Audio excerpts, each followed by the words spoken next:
Who's the best space dog? Oh, где моя хорошая, хорошенькая моя, ты просто космическая. Eh? Who's the best hairy cosmonaut? It is indeed a lovely sunset, and it reminds me of the skies of Peru. I didn't? I never told you about the wonderful Sky City? Well, it was an extraordinary place, but one filled with dangers. Well, it might have been simple for you to cross it, but you were in a space capsule. I had to rely on my own 2 feet, my noshki. Feet which, I might add, had just crossed the interior, beaten the villain Toll, and helped inspire the Myank to a workers' revolution. Oh, that's all very easy for you to say, but your idea of civilized behavior is licking your own bottom in public. No. My adventures above the clouds were filled with untold dangers, death-defying escapes, and some really quite extraordinarily large Bielorybitsa. And it happened like this.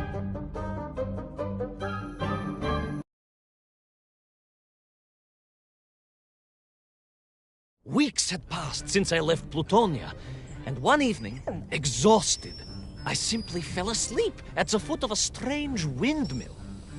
And when I awoke, well, that thought didn't cross my mind. I was exhausted after all. This is beside the point, my nosy canine friend. What matters is this.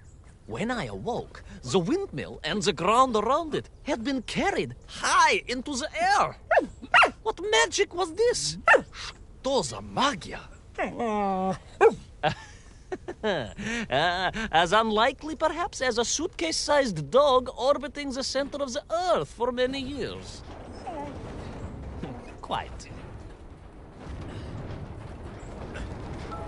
Quick as a flash, Kakmonia, my training leapt into play, and I began to paddle the strange contraption through the clouds in search of answers. It is entirely possible that a miller who owns a windmill capable of levitating high into the air may also own a flying machine. Oh, now you're just being silly. May I continue my recounting of how I sailed over the sky gardens towards the mystical city of Peru? Oh, I must, my moj ušati drug. I must.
What powerful emanations! What mighty gusts!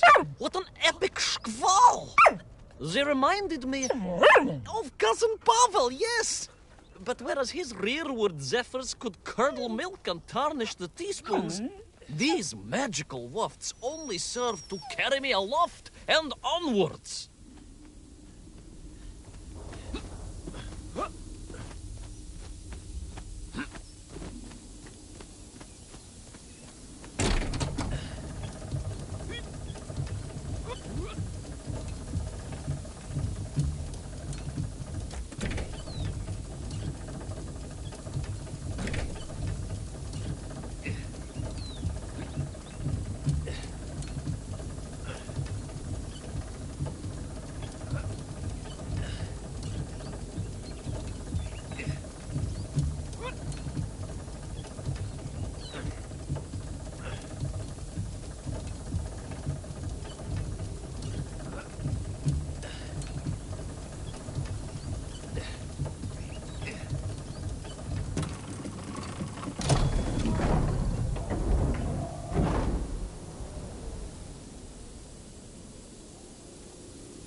But something was afoot in the gardens of Perun. This horrid muck, staining the surfaces and making my nose curl. Yes, it was positively Pavilion in scent. But it did not belong here. I think I once told you of Auntie Marcia's passionate encounter in a cable car with the manganese entrepreneur from Chiatura. Now, Auntie Marcia told me that there was a disagreeable stain and smell all around those factories and smelting works. Our industry is not without its dangers. Could it be that the once bucolic gardens of Perun were being corrupted by unchecked pollution? After all, science is a double-edged sword, my bristly confidant. Consider Zemikov. Of course. I apologize. Proшу прощения. Two-headed dogs is perhaps a rather insensitive analogy, but not without justification in this instance. I have seen the blemished lands around Norilsk, but I could not believe that I would find such pollution here. But this was nothing to the true horror of what was shortly to unfold.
That terrible Strashnaya machina, spewing its poison into the air, had created a monstrous thing.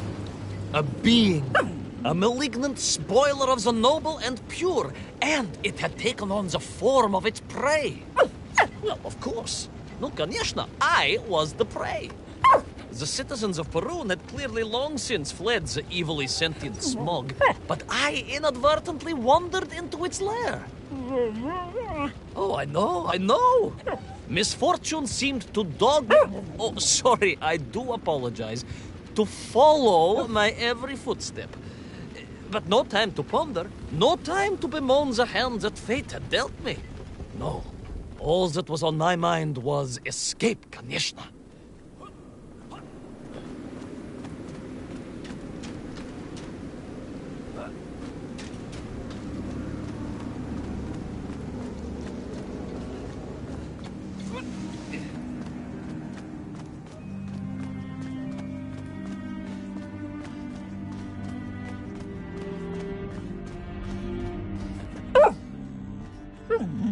Yes, it was most interesting. The windmill seemed to be from an earlier age. Perhaps this was a devastating warning of the destructive power of unfettered industrialization. I most certainly had not forgotten about the windmills. I did not get carried away. You are missing the point. Perhaps because you are only a small dog. Oh, a brilliant, brave, spacefaring dog, of course, but a small Sabashka nonetheless. If you perhaps listened more and interrupted less, I am just getting to the explanation of the windmills.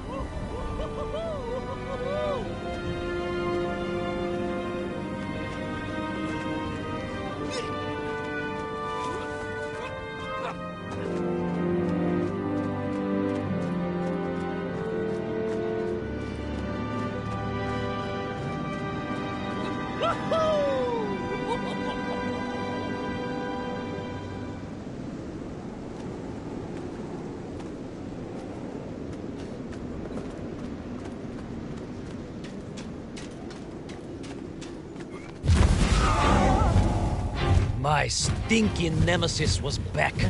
But more interesting was the change in the city.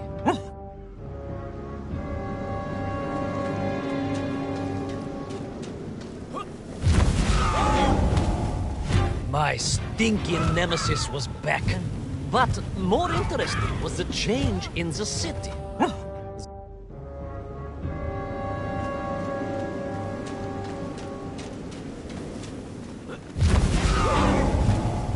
My stinking nemesis was back. But more interesting was the change in the city. The windmills were fading out, clearly obsoleted, mothballed, relics. Instead, a sense of an obsession with power was apparent. Vast engines, terrible machines, ever hungry and reliant on the rapid consumption of fuel, the production of toxic fumes and choking gases. Pride, my bushisti compadre, pride, ambitia, ambition, the dark side of science. Zemechov's had too many. Don't be ridiculous, dog. Only a Durak with the intellectual capacity of a ringworm would think windmills are in any way harmful.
Of course, you never had much of a chance to travel.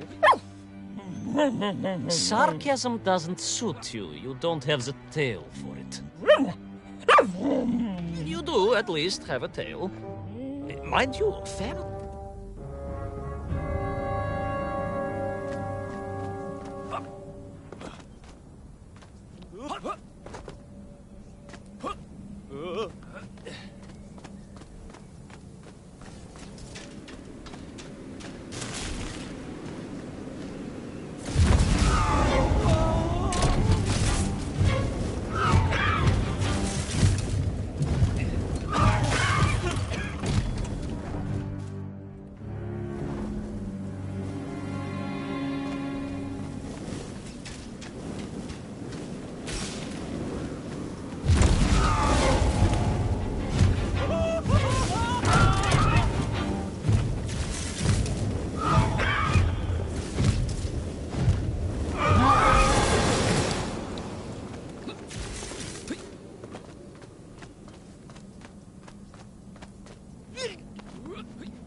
Of course, you never had much of a chance to travel.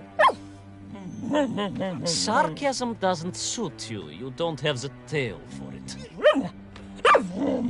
You do, at least, have a tail. Mind you, family gossip maintained that so did Uncle Rabliem. Although it was apparently little more than a stub, and a...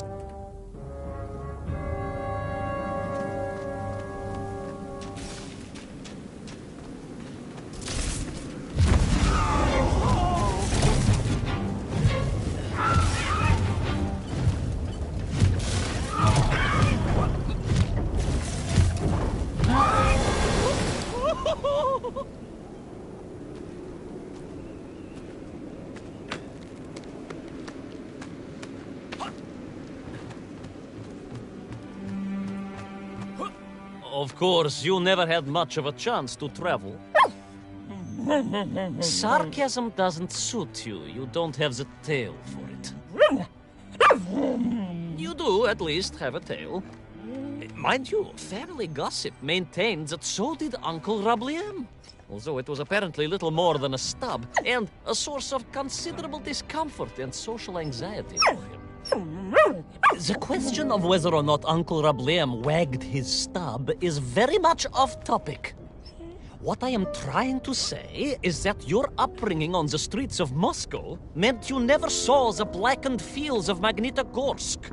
The sacrifices made by the valiant citizens of that industrial heartland, as they drowned in their own blight, even as they powered the state forwards. I was reminded of Magnitogorsk as I wandered through those fields of pipes and foundries. And I wept for the loss of innocence that so often goes hand in hand with progress.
Indeed!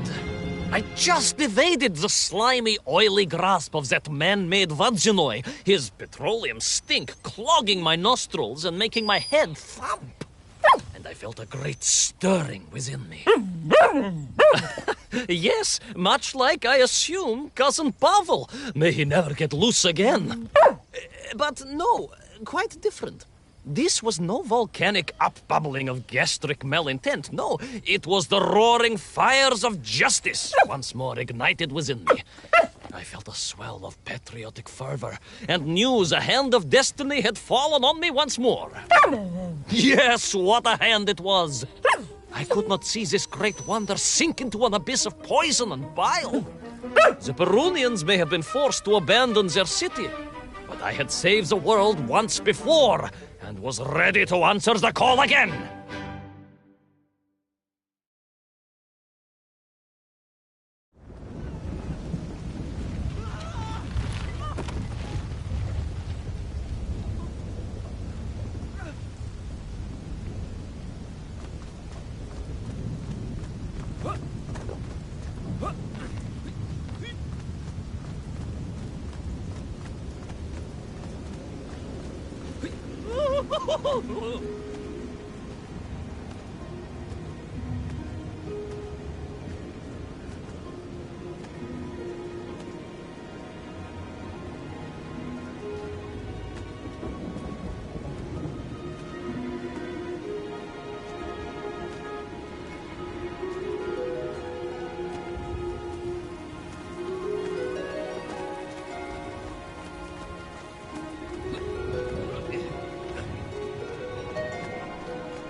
What strange metal bielorybitsa clearly designed to swim through the air?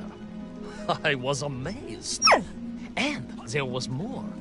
Beneath the fins, I spotted the apertures of hoses and was reminded of the time Auntie Agrafina devised a contraption to water all of her copious algae beds simultaneously with one flush of the toilet by a system of pipes and valves that ran throughout her house. Można tak сказать, in a manner of speaking, yes. Her algae were most irrigated, although her neighbor Victor was washing his trousers in the sink at the time and was bruised quite severely about the face and body.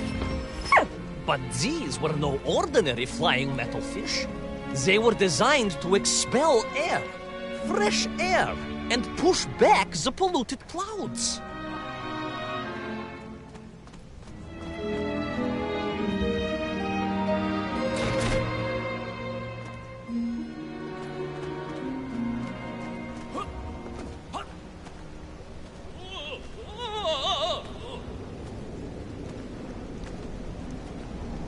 There is, of course, a fine tradition of looking to nature to solve problems of a scientific or military persuasion.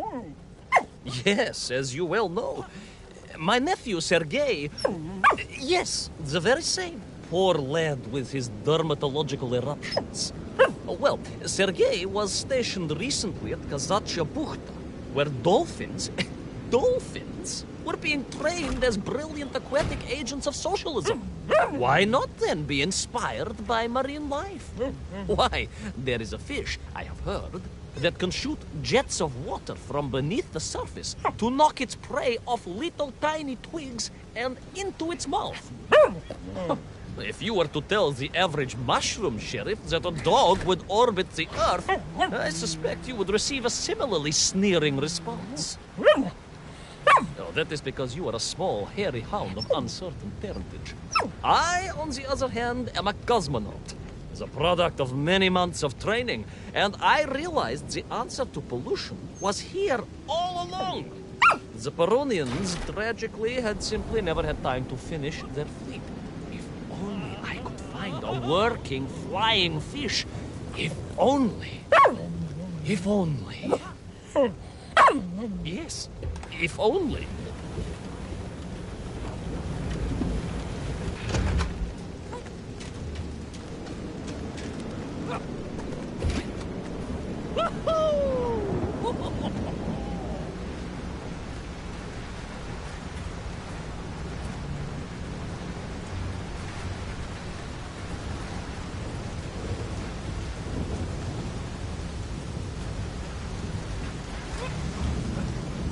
It made perfect sense, of course. The poisonous duchata that engulfed Barun was like a nasty cold. And you know what to do with a cold to rid yourself of it. You may not get colds, but nor can you operate pea-shelling machinery. So don't get ideas above your station. We humans, on the other hand, may produce up to 16 million perfectly unshelled peas in an average shift. But we are martyrs to our sinuses. But to clear them, aha! These are remedies we Russians have been perfecting over the long centuries of harsh winters. Onions. A quick snifter of onion oil will clear your head faster than a Pragviev can clear a hypothetical minefield. Yes, if I could find a functional fish, I would become that onion.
Close. I could feel it. Yes, the working fish, the ribka. I could feel I was at the heart of Perun, and my noxious pursuer had renewed its chase with a terrible vigor.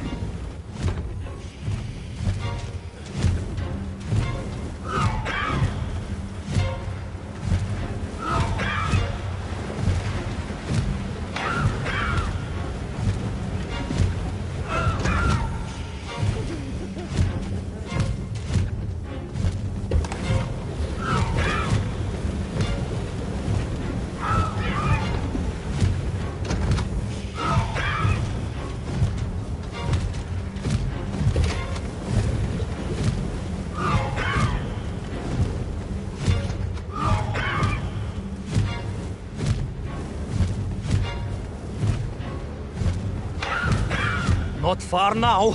I just had to keep going, keep pushing. It's almost as if you knew, Pavel. Uncanny. How about it?